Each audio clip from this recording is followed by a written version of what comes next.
Hi, welcome to this webinar on customizing your leave settings. This is part one of a two-part series. This will be on the leave config side of things, and the second one will be on your HR config side of things. So do keep an eye out for that webinar. It will be coming up soon. As a way of introduction, my name is Jasmin Terry. I'm the Customer Experience Specialist here at Appogee HR. I'm one half of the Customer Success team alongside Megan, and we're going to be going through today how to use Appogee HR to further customise your leave settings. There's lots of customisation within Appogee HR that you can do, so hopefully you'll find this useful. What we're going to cover in today's session is leave and sickness types, how to add more if you need them, and how to amend the current ones, return to works, how to configure and initiate them, compulsory work and leave days, how to set these up, public holiday profiles and how to create one, backfilling previous employee requests, customizing email templates within the system, team calendars and how to create those iCal links, and just general settings as well. That will also include your active leave years, so keep an eye out on how to set that up for the next leave year. So moving on to leave and sickness types. To configure leave and sickness types, you need to go to leave and admin and config, and you'll see there's two separate settings, leave types and sickness types. We're going to start with leave types. You can see that we've put in some defaults in here for you, and then on the right we can see whether they have a deducted leave, whether they require approval, mandatory attachments or recurring requests. If there aren't any in here that kind of match to your needs or you need some additional ones, you can create more. But if I click into one just to show you what it looks like, so at the top we have deducted leave, yes or no. This can't be changed on some of the defaults just because it's already set up within the system, but when you're creating them separately, you can certainly change whether they're deducted or not, and you can also change some of the defaults. You can then see below we've got request details, which is what I ran through on the right hand side on the previous screen. Then we've got employee reason, so you'll be able to select whether employees need to give a reason, details and a cancellation reason. Then we've got approval comments, so that's whether they need to put comments for approval or objection. You can integrate with external calendars and also with time and location if you have those features. And finally at the bottom there was also calendar icons that you can select to further differentiate these on the calendar. And to create a new one, just click create and you'll have all of those options there, and as you can see the deductive leave was also shown. If we go into sickness types, it's very similar. We've got the defaults in here set up for you, and again you can create different ones if you need to, and then you've got sort of the settings on the right hand side as a quick preview.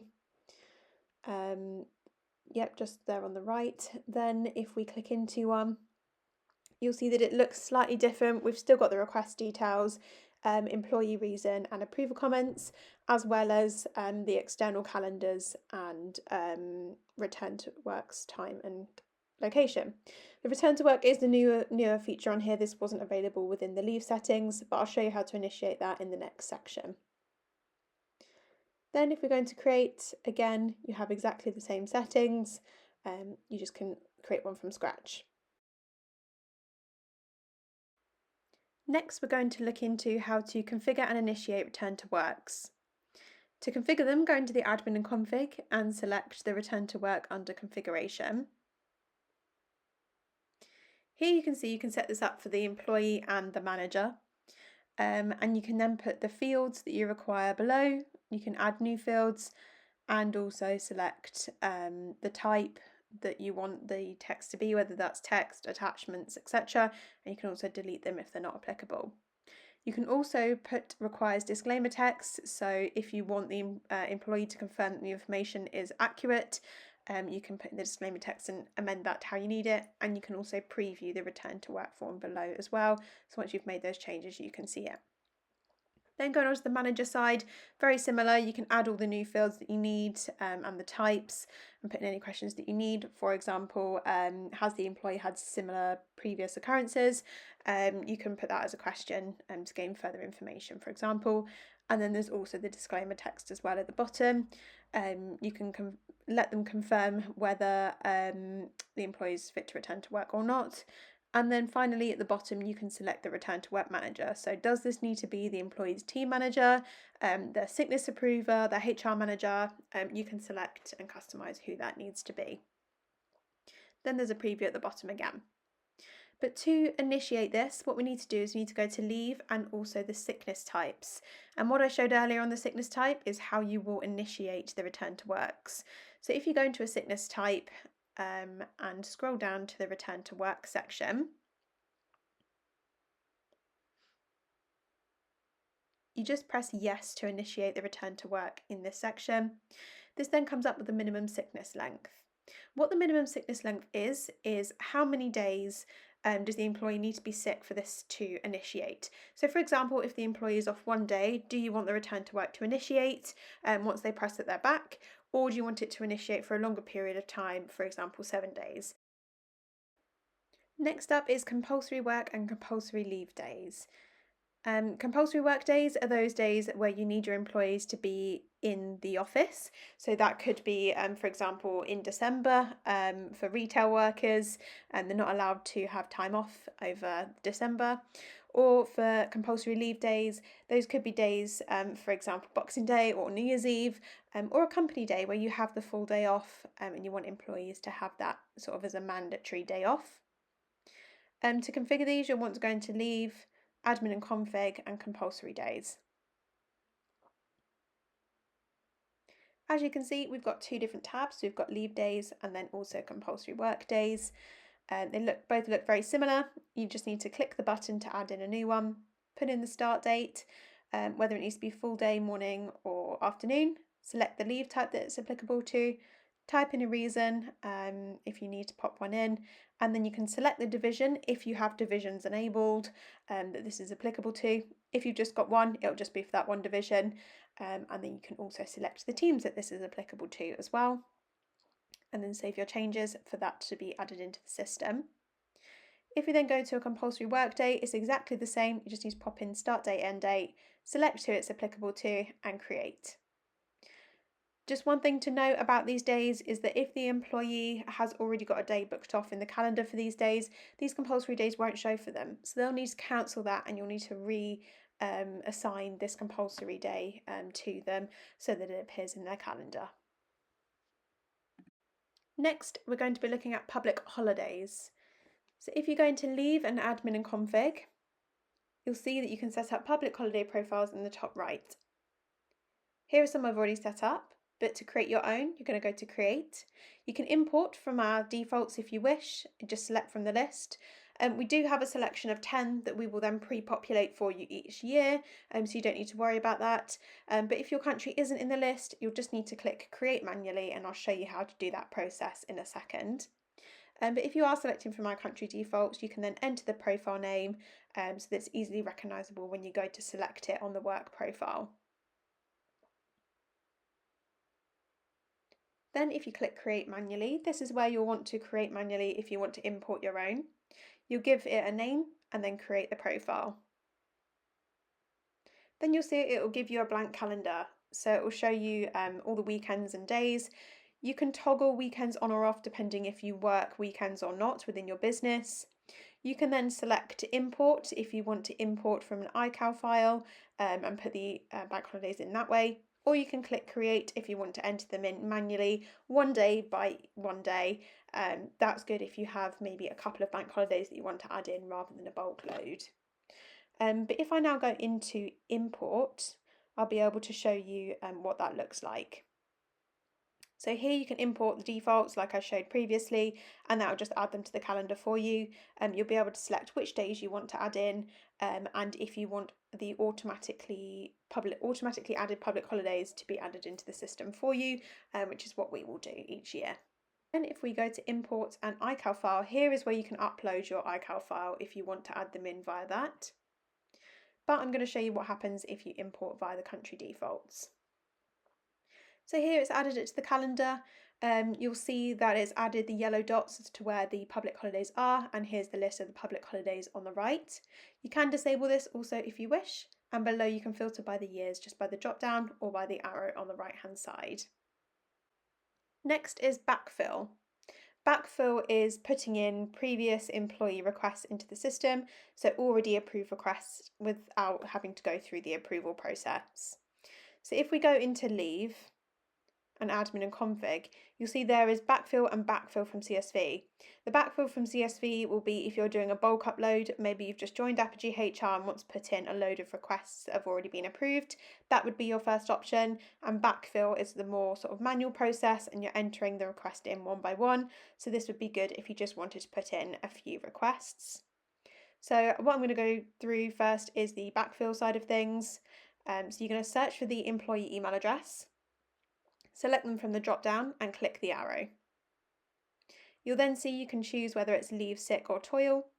Then you can put in the request type, the start and end date, and how long that equates to in terms of hours and days. And you can also put in a reason for leave if you wish.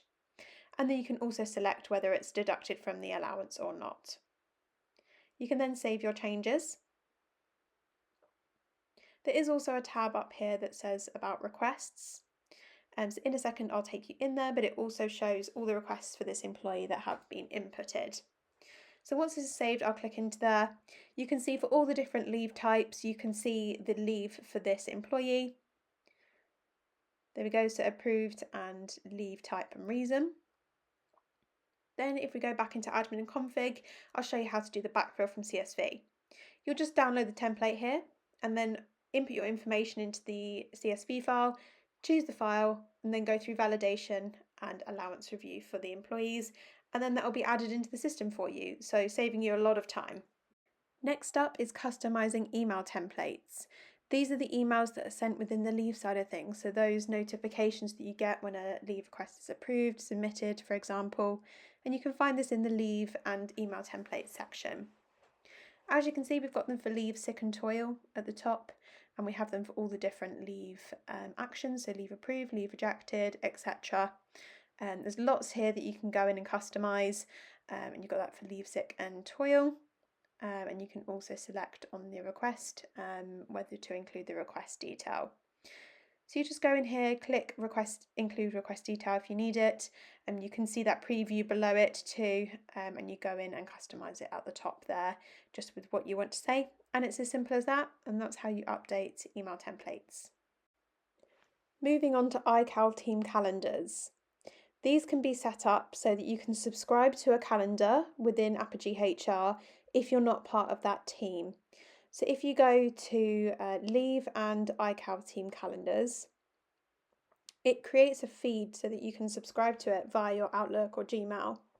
You just go to Create iCal, select the team that you want to create the calendar for, so what team's leave you want to view, select the leave name and comments, and then select the sync settings. So whether you want to see pending leave requests, approved leave requests, or sickness reports, you can customise sort of the view that you want to sync. You then press Save Changes. This will then refresh the page and you'll see the URL populates at the bottom right. We can now also see this in the leave and team calendar section. If you select the team that you have just created it for, you'll see you can see the Google Calendar, Outlook, Apple Calendar and iCal link for you to then subscribe to this calendar. You'll see that I've set this up now for a couple of teams, so this will be applicable to those. But for those that haven't been set up, you'll see it says create an iCal feed for this team. You just click on that link and it will then take you to the creation page for you to set this up. If you're then going to take the URL, you can take this into your email agent and subscribe to it that way. I know that I've done that via Gmail. Alternatively, you can click on the buttons that I showed you on the team calendar to be able to subscribe quickly to this. Next is the general settings. So we're going to start with active leave years. Active leave years are the years that are toggled on for your employees to be able to request leave against and also see a calendar for. So you'll need to enable these for the next year, 2025, for employees to be able to submit requests against these. So if you go to Admin and Config, General Settings, there's a tab called Active Leave Years at the top here. If you then go and select that, you'll see that some of the years are ticked and some are not. To activate these years, you just need to click in the box to switch these on and then click Save. And it's as simple as that. Just one thing to note with active leave years, these can be changed on a team level and it can override these defaults. You can do that by going to organisation and team and then leave approvals and calendar and switching on the different years and overriding these defaults. However, it does mean that if 2025 is ticked on here and not on the team, for example, that team won't be able to submit requests 2025. So you'll just need to make sure that the team settings are how you want them if you've overridden these defaults. Finally, we're going to be looking at the security settings within the leave side of Appogee HR. If you go into admin and config and scroll to the bottom, under security, there are a few different settings. So first of all, we're looking at restricted roles. So which restricted roles have access to leave management, which ones are allowed to submit backfill requests, and which ones are allowed to see leave reports. You can select on the right hand side which roles have the access to each different type of leave access. Then at the top we have request attachments, so you can do by role who is allowed to see, view, upload, download and delete leave requests, sick requests and tour request attachments. So this could be, for example, a doctor's note attached to a leave request or a sick request, and any other information that's attached to these requests. So we have now reached the end of this webinar. Thank you so much for tuning in. I hope that you found it useful. If you have any suggestions on what other topics you'd like us to cover in these training webinars, please email us your ideas at the email address below. And if you need any technical support, as always, get in touch with us at help@appogeehr.com. Any other questions relating to anything that we've covered today, please do email myself or Megan and we'll be more than happy to help. Otherwise, I'll see you at the next webinar that will be HR Config.